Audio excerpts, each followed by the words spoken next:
अगर हम बहुत बुलिश भी हैं, जो एक्सपीरियंसेस हमने देखे हैं इन्वेस्टर्स के साथ, वो ये है कि जब एक थीम पॉपुलर हो जाता है तो इन्वेस्टर्स के 30, 40, 50% एक्सपोजर्स उस सेक्टर में चले जाते हैं, फंड्स के थ्रू, इंडिविजुअल स्टॉक्स के थ्रू। और फिर क्या होता है कि जब वो टर्न अराउंड होता है, जब वो चीजें नीचे आती हैं, तो उनका पूरा पोर्टफोलियो डैमेज हो जाता है। सभी को नमस्कार, मैं अवनी राजा और आप देख रहे हैं इन्वेस्ट स्मार्ट। आज के शो में हम बात करेंगे सेक्टोरल फंड्स के बारे में। एक निवेशक को क्या ध्यान में रखना चाहिए सेक्टोरल फंड्स में निवेश करने से पहले। विशाल धवन हमारे साथ है। विशाल, शो पर आपका स्वागत है। सबसे पहले ये सेक्टोरल फंड्स की जो पॉपुलैरिटी बढ़ रही है, इसके बारे में आप क्या कहेंगे? थैंक यू अवनी, मुझे यहाँ पे इनवाइट करने के लिए। तो बहुत इम्पोर्टेंट है कि अगर आप सेक्टोरल और थीमेटिक फंड्स के बारे में सोचें, तो अगर आप थोड़ी हिस्ट्री देखेंगे तो नॉर्मली जो पॉपुलैरिटी इन फंड्स की आती है वो तब आती है जब आपका टाइमिंग थोड़ा गलत होता है उनमें इन्वेस्ट करने के लिए। अगर आप हिस्ट्री में जाएं तो अगर आप 90s, लेट 90s या अर्ली 2000s में देखें तो वहां पे बहुत पॉपुलर थे टेक्नोलॉजी फंड्स या आईटी फंड्स। अगर आप 2006 टू 2008 का पीरियड देखेंगे तो वहां पे बहुत पॉपुलर थे इंफ्रास्ट्रक्चर फंड्स।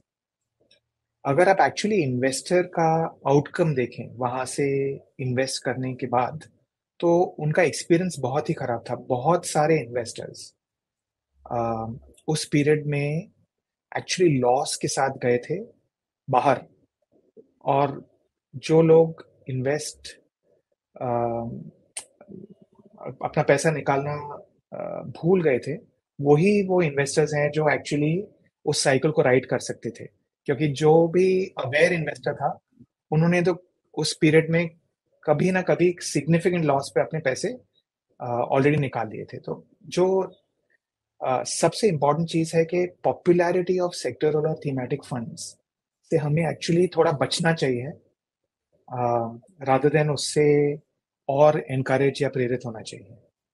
जी, बहुत जरूरी बात आपने कही। तो किस तरह के निवेशक को सेक्टोरल फंड्स में इन्वेस्ट करना चाहिए?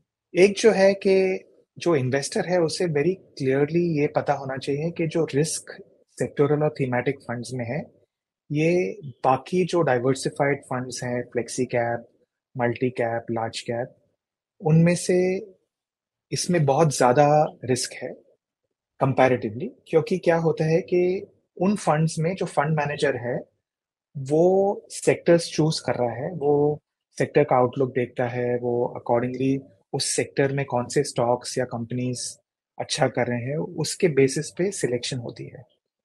वो जो जॉब है अभी आपको इन्वेस्टर होते हुए करना पड़ेगा कि ये कौन सा सेक्टर या कौन सा थीम है जो सस्टेनेबल है, और उस सेक्टर और थीम में कौन से स्टॉक्स सबसे अट्रैक्टिव है।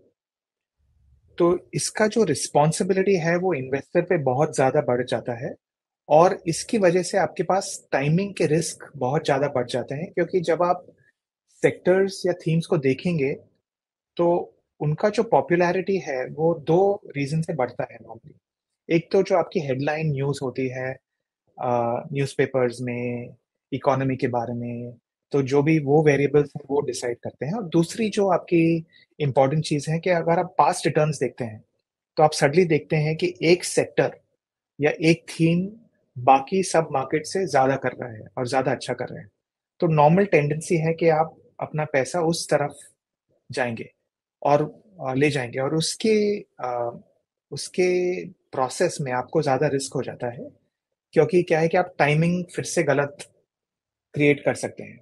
अगेन आजकल का एक बहुत पॉपुलर थीम जो है, फॉर एग्जांपल मैं आपको बताऊंगा डिफेंस। तो वहां पे जो डिफेंस का थीम है, जो आउटलुक है जो आप पढ़ेंगे वो सब बहुत अच्छा है। क्योंकि तीन चीजें हो रही है। एक तो डोमेस्टिकली डिमांड बढ़ रहा है, हम लोग इंपोर्ट्स को सब्सटीट्यूट कर रहे हैं, हम लोग बोल रहे हैं हम सब हमारा डिफेंस रिक्वायरमेंट लोकली करेंगे। दूसरा, एक्सपोर्ट्स का मार्केट भी बढ़ गया है। और तीसरा, जो जियोपॉलिटिकल इवेंट्स हुए हैं पिछले 2 सालों में, यूक्रेन रशिया वॉर, जो इसराइल हमास का कॉन्फ्लिक्ट हो रहा है, तो demand in general defence products के लिए बढ़ गया है, लेकिन जो स्टॉक्स हैं वो बहुत एक्सपेंसिव हो सकते हैं उसी टाइम पे। तो आपको एज एन इन्वेस्टर ये कैपेबिलिटी होनी चाहिए कि आप फिगर आउट कर सकते हैं कि ये सेक्टर ज़्यादा एक्सपेंसिव तो नहीं हो गया है, उसके अंदर कौन से स्टॉक्स हमें लेने चाहिए। तो क्लियरली जो इन्वेस्टर वो रिसर्च कर सकता है, वो उसको जाना चाहिए। जी सेकेंडली, उसके पास ये भी कैपेबिलिटी होनी चाहिए कि वो टाइमिंग ठीक कर सकते हैं कि वो कब एंटर करे सेक्टर और कब एग्जिट करे सेक्टर। क्योंकि क्या है कि अगर आप सेक्टोरल डिसीजंस ले रहे हैं तो टाइमिंग बहुत इंपॉर्टेंट हो सकता है। वो ऐसा डिसीजन नॉर्मली इजी नहीं है कि आप ले लो और भूल जाओ और देखो 3 साल के बाद कि क्या होता है। तो और तीसरा, आपका रिस्क टॉलरेंस ऑटोमेटिकली ज्यादा होना चाहिए, क्योंकि जो फंड्स हैं वो ज्यादा वॉलेटाइल होंगे इस कैटेगरी में। तो ये तीन चीजें अगर एक इन्वेस्टर के पास है कैरेक्टरिस्टिक्स, तो फिर वो शायद इस कैटेगरी को सोच सकता है इसको लेने के लिए। जी। और विशाल, जो पास्ट परफॉर्मेंस है इस स्पेशली इस सेगमेंट में, उसको ज्यादा वेटेज नहीं देना चाहिए। बिल्कुल, ये बहुत ज्यादा इंपॉर्टेंट है, क्योंकि अ, अगर हम पास्ट रिटर्न्स देख के इन्वेस्ट करेंगे, तो ये बिल्कुल इसी तरह है कि आप गाड़ी चला रहे हैं और रियरव्यू मिरर में देख के अपनी गाड़ी चला रहे हैं। आपको हम्म। अपने विंडशील्ड के थ्रू गाड़ी चलानी है, नॉट थ्रू रियरव्यू मिरर। आपको रियरव्यू मिरर छोटा सा है आपकी गाड़ी में, वो दिख रहा है वहां पे, वो आपको सिर्फ अवेयर कर रहे हैं कि पीछे हुआ क्या है। लेकिन आपका सबसे ज्यादा फोकस फॉरवर्ड होना चाहिए। और इसी तरह जो सेक्टोरल और थीमेटिक फंड्स हैं, अगर आप उनका फ्लोज देखेंगे, तो जहां पे सबसे ज्यादा फ्लोज होते हैं, वो नॉर्मली वहां पे होते हैं जहां पे पास्ट परफॉर्मेंस अच्छा है, और ये आपका सबसे बड़ा रिस्क फैक्टर भी है। तो मेरा जी ये सजेशन है कि अगर आप पास्ट परफॉर्मेंस देख रहे हैं इन्वेस्ट करने के लिए, तो आप उन सेक्टर्स और थीम्स को देखिए जहां पे पास्ट परफॉर्मेंस पुअर है।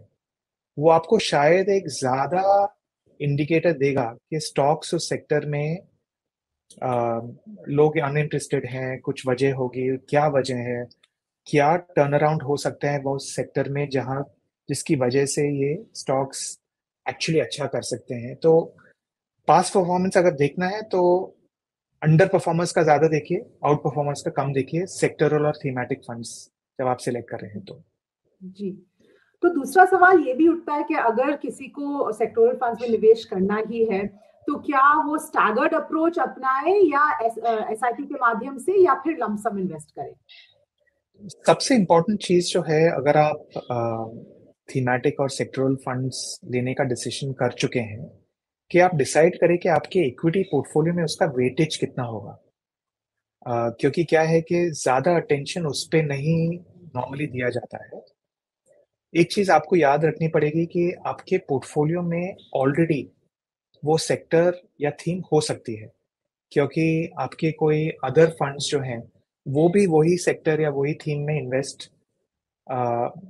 शायद कर रहे हैं।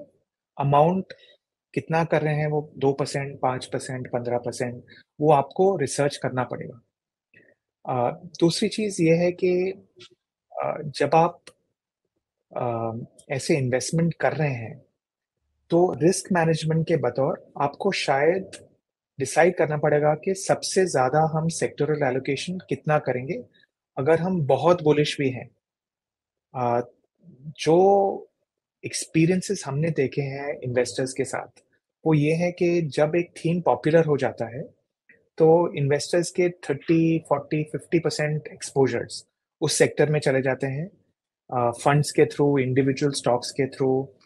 और फिर क्या होता है कि जब वो टर्न अराउंड होता है, जब वो चीजें नीचे आती हैं, तो उनका पूरा पोर्टफोलियो डैमेज हो जाता है उनके प्रोसेस में। तो वेटेज बहुत इंपॉर्टेंट है। और अगर आप स्टैगर कर रहे हैं तो वो बहुत अच्छा आइडिया है। जो थीम फेवर में है, आइडियली मेरा सजेशन है कि आप जाओ ही मत। जी जो थीम आउट ऑफ फेवर है, उसमें आप एसआईपी या एसटीपी डेफिनेटली कर सकते हैं, लेकिन आपको वंस अगेन अपनी आंखें खुली रखनी पड़ेगी कि अगर आपको ग्रीन शूट्स दिख रहे हैं कि कुछ चेंज हो रहा है उस सेक्टर में फॉर द बेटर, तो फिर मैं अपना पैसा एक्सेलरेट कर लूंगा।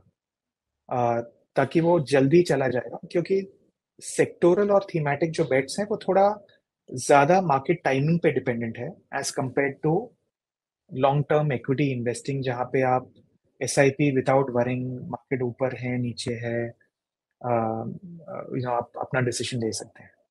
बिल्कुल विशाल, इसी के साथ हमारे साथ जुड़ने के लिए और ये सारी जानकारी के लिए धन्यवाद। शुक्रिया।